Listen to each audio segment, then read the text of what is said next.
আসসালামু আলাইকুম। রিমা শখের রান্নায় আমি রিমা আপনাদের সবাইকে ওয়েলকাম করছি। আজকে আমি আপনাদের সাথে হাতে মাখানো কাচকি মাছ ভুনার রান্নার রেসিপি শেয়ার করব। আশা করি আপনাদের সবার ভালো লাগবে। চলুন শুরু করা যাক। প্রথমে একটি প্যান নিয়েছি। প্যানের মধ্যে 2 কাপ পেঁয়াজ কুচি, 2 চামচ আদা রসুন পেস্ট, 2 চামচ মরিচের গুঁড়া, 1 চামচ হলুদের গুঁড়া, 10-12টা কাঁচামরিচ ফালি, স্বাদ মতন লবণ দিয়ে আমি হাত দিয়ে খুব সুন্দর করে মাখিয়ে নিব।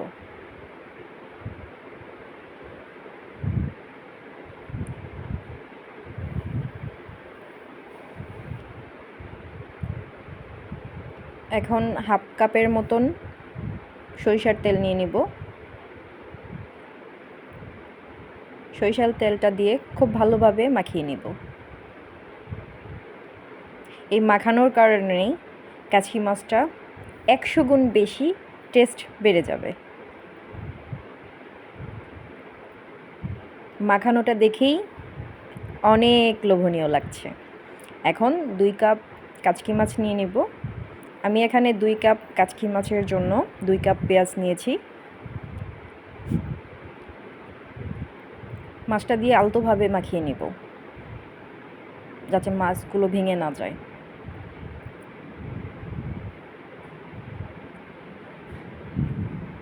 মাছ মাখানো হয়ে গেছে। এখন আমি চুলায় বসিয়ে দিয়েছি। মাখিয়ে রেস্টে রাখার দরকার নেই, সাথে সাথে আমি চুলায় বসিয়ে দিয়েছি। চুলার আঁচটা বাড়িয়ে দিবেন যাতে করে মাছের যেই পানিটা বের হয়েছে দ্রুত পানিটা শুকিয়ে যায়। এই কাচকি মাছটা রান্না করতে খুব বেশি সময় লাগে না, অল্প সময়ের মধ্যেই মাছগুলো হয়ে যায়। মাছের পানিটা শুকিয়ে গেছে। এই পর্যায়ে মাছগুলো খুব আলতোভাবে নাড়তে হবে। এই পর্যায়ে চুলার আঁচটা কমিয়ে দিতে হবে যাতে মাছগুলো পুড়ে না যায়। এখন মিডিয়াম সাইজের একটা টমেটো চিকন করে কেটে এভাবে দিয়ে দিব। দিয়ে আবার ভালোভাবে মিশিয়ে নেব। মেশানোর কাজটা খুব আস্তে ধীরে করতে হবে যাতে মাছগুলো ভেঙে না যায়।